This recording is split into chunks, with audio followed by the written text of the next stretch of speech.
Okay, group. So this is your second ed puzzle for our Microview unit. This set of notes will go over stem cells, and then when we get into class, we'll do some activities over them. But let's go ahead and jump into it. Okay, so when we talk about eukaryotic cells, so we now know that eukaryotic cells, they have a nucleus, they have protected DNA, and they have organelles for specialization that are membrane bound. So those eukaryotic cells, which we typically call plant cells, animal cells, algae or protist cells, etc., basically not bacteria. There's three categories of those types of cells. You've got stem cells, cells that can divide, and then permanently differentiated cells. So a stem cell is a cell that is able to self-renew, and then once the cell goes through cell division, one of those cells stays a stem cell so that it can continue doing this. And then this other cell can more or less turn into different like types of cells. And there's different subtypes of stem cells. But when they talk about like stem cell research and everything, which we'll do a little bit in class with, um, that's what they're referring to is the cells that can turn into different types of cells. Cells capable of dividing means that those are cells that undergo mitosis and sometimes meiosis, depending on the type of cell. But they're capable of dividing. They're capable of going through that reproduction. Permanently differentiated cells. These are cells that they no longer go through cell division. And so what you have is what you are stuck with forever. So some examples of those permanently differentiated cells, heart cells, some of your cardiac muscle cells, and brain cells. So that's why they say like, oh, once one of your brain cells dies, it's dead forever. There's no coming back because some of your brain cells, that is how they work.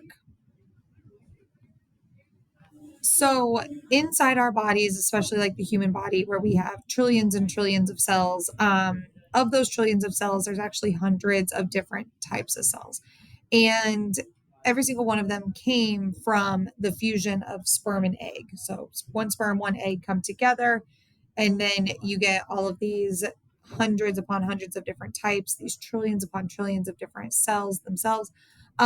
So how this happens is these cells become specialized. So and that's they do that through stem cells. So when the sperm and the egg come together, that cell called a blastocyst, it is now capable of becoming any of the types of cells that the organism is going to need to survive. So this process of making cells and then those cells becoming specialized, that is what we call differentiation. So that's how, so that's our answer for how do cells become specialized? They go through differentiation. So what that means is essentially when you have these stem cells, based on the needs of the organism at the time, you can have stem cells they can literally turn into any type of cell that the organism may need. You also have different stem cells that are a little bit more specialized. So they themselves are specialized, but they still have the capability. For example, if you have liver stem cells, those liver stem cells can become any type of other liver specific cell.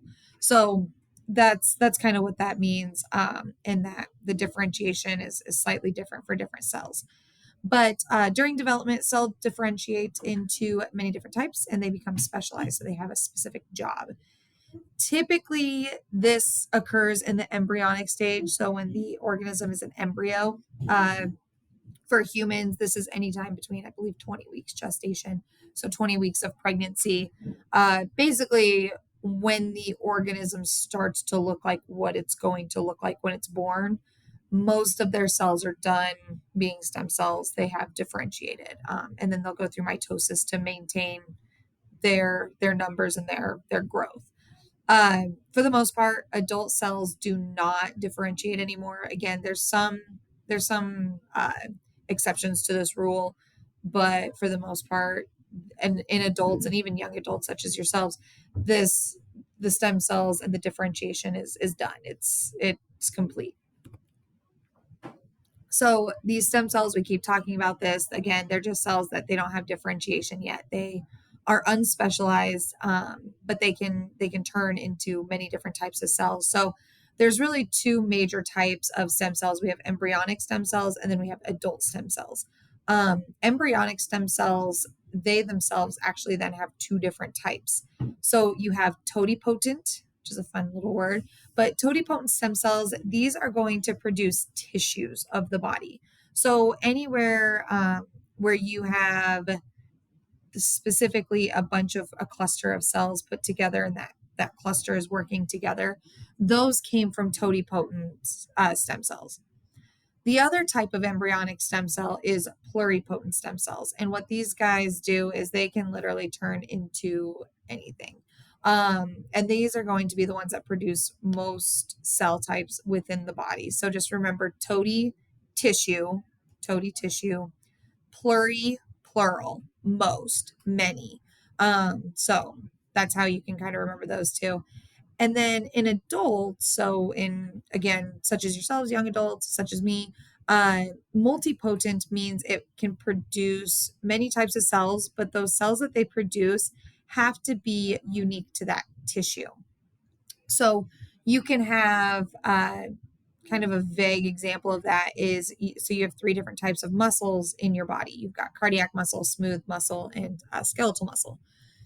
If you have a muscular multipotent stem cell, that means that that particular cell can turn into any of the three types of muscles. But that's it. They can't turn into a fat cell. They cannot, fat cell. They cannot turn into an integument cell. They are going to be stuck with being some type of muscular cell. So that does happen in adults, but again, it doesn't happen very frequently. Your liver actually has some multipotent stem cells in them, and some of your heart has some, but other than that, I think that's it. So again, embryonic stem cells, as we mentioned, they can turn into literally any type of cell, especially those totipotent, where they can go into any type of tissue. So the embryonic stem cells, and this is what we're showing down here, is when you have those embryonic stem cells in a culture, after they have been produced, scientists can actually go in to the DNA, and essentially they like just turn off and on the different codes inside the DNA, and that's how the cells will differentiate. So we'll talk more about this when we get to DNA and we talk about stem cells and how a cell turns into that particular type of cell. But what it comes down to is the DNA and the code that gets, like, the switches that get flipped on and off. Stem cell research. So this is something that is somewhat controversial, which is the next slide. But there's a lot of good that comes from stem cell research. So because especially in organs like your heart, your brain, spinal cord, where you don't have cells that undergo mitosis. So if one of those cells gets damaged, another one can't come along and make a replacement. They're stuck. They're broken, they're broken. Stem cell research is actually leading to methods to try to repair anything that has undergone some trauma. And this can include anything from heart attack to stroke to spinal cord injuries. We'll talk more about this in class, but my son has actually been offered opportunities to undergo stem cell research, which is pretty interesting. But what the example below shows reversing a heart attack. So once a heart attack happens, some of the heart's cells, particularly of the nervous system, so the heart cells that are directly linked to the nervous system, and then also the cardiac muscle cells, those are the ones that once they're broken, they're broken. And so in this picture, to try to fix that, what they can do is they can go into a patient's bone marrow where the new blood cells are made. And inside those blood bone marrow cells, they are somewhat stem celled. And again, the older you get, the less likely that this will help, but they're working on it. And so I'll let the bell finish. There we go. So once those cells have been taken, they can then inject those stem cells into the area of damage. And then based off of the communication that happens between the other cells that are in that area, they can be told like, hey, we need you to actually turn into this type of cell, and it can help restore the function of that area. Now, stem cell research is also controversial. The biggest one is because embryonic stem cells are the best stem cells, because they are the ones that can literally turn into any type. In order to gather those embryonic stem cells, the embryo must be destroyed. And so in humans, that would be that would lead to basically abortion. Very, very controversial, because there's benefits to stem cells, but there's also the pro-life, pro-choice, all of that, which we're not going to get into much, but just it is controversial. There are people that are 100% for it. There's people who are 100% against it. Along those same lines, government research money, that's the biggest thing that helps fund all of these research. And so that's why the stem cell research is frequently something that is talked about during like the political seasons, is because in order to obtain that government money, it has to be legally obtained. Well, now you're looking at the issue of legality versus medical research versus ethics, and it gets really messy. So embryonic protection groups, we typically call those like pro-life groups. They oppose research, and they try to get it banned and outlawed. So it's a cut and dry, like, no, we can't do this.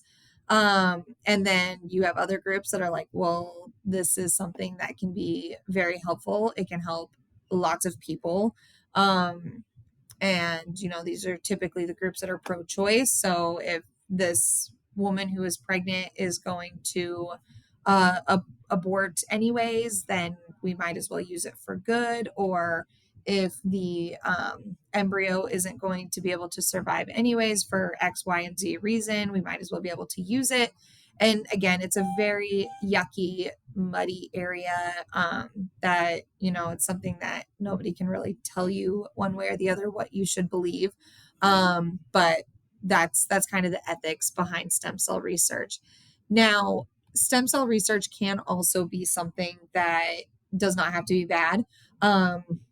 Another really big place that stem cell research grew, such as the one that approached us about our son, who has cerebral palsy, they can also grab stem cells from like the umbilical cord. So once a baby is born, you can actually take that umbilical cord blood, which is full of stem cells, and the placenta, which is full of stem cells, and you can bank that. And so the current research that they're working on is being able to take somebody else's stem cells and use them for another individual's assistance. So, but that is it for stem cells and stem cell research. So as always, we will go through this more in class. Otherwise, if you guys have any questions, let me know, but I'll see you then.